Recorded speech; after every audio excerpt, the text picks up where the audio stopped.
Tapak pelepusan sisa pepejal Beris Lalang kini memasuki fasa baharu pengurusan mampan apabila projek landfill mining mula beroperasi sepenuhnya sejak Januari lalu. Pengarah urusan David Techno Muhammad Fazil Zamrud berkata, usaha itu dilihat sebagai langkah proaktif dalam menangani cabaran pengurusan sisa pepejal. Kita proses 50 tan sampah dan kita mengeluarkan lebih kurang 8 tan kompos organik dan 3 tan plastik yang lembut dan juga few tan daripada logam juga. Ya, bahan-bahan ini adalah bahan yang bernilai yang kita akan jual semula, yang akan kita semula dan dijual semula. Kami akan cuba meningkatkan jumlah tan proses daripada 50 tan pada hari ini ke 500 tan dalam masa yang terdekat, mungkin 3-4 tahun lagi.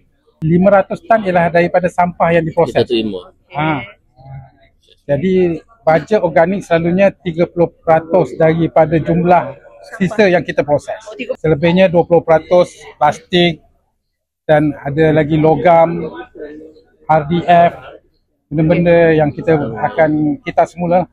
Landfill mining ni sebenarnya menggunakan teknologi bio drying.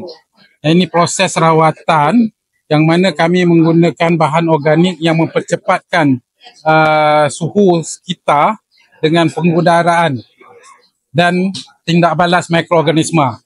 Beliau berkata demikian ketika ditemui di majlis perasmian projek landfill mining di tapak pelepusan Beris Lalang Bacok di sini hari ini. Jelasnya, pelaksanaan projek itu menggunakan dua teknologi penting iaitu penghasilan bahan api daripada sisa sebagai bahan api alternatif untuk kegunaan industri serta sistem pirolisis bagi menukar plastik yang sukar dikitar semula kepada diesel industri. Katanya sisa pepejal di tapak itu telah lama terkumpul dengan ketinggian mencecah sehingga 30 meter dan dianggarkan mengambil masa kira-kira 15 tahun untuk diproses sepenuhnya. Beliau berkata projek itu adalah hasil kerjasama strategik antara pengurusan sisa pepejal Mubarakan Sendirian Berhad PSPM dan David Techno Sendirian Berhad dan menjadi titik permulaan kepada pendekatan baru dalam pengurusan sisa pepejal secara mampan. Sementara itu, Exco Kerajaan Tempatan Perumahan Kesihatan dan Alam Sekitar Kelantan, Hilmi Abdullah berkata, projek landfill mining perlu diperluas ke lokasi lain.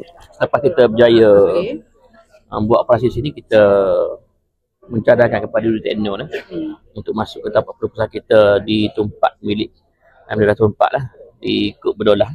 Dan keluasan kita di sana 90 ekar lebih. 90 ekar lebih tapak pelepusan yang berpotensi untuk dibuat landfill mining. Beliau berkata demikian selepas merasmikan projek tersebut.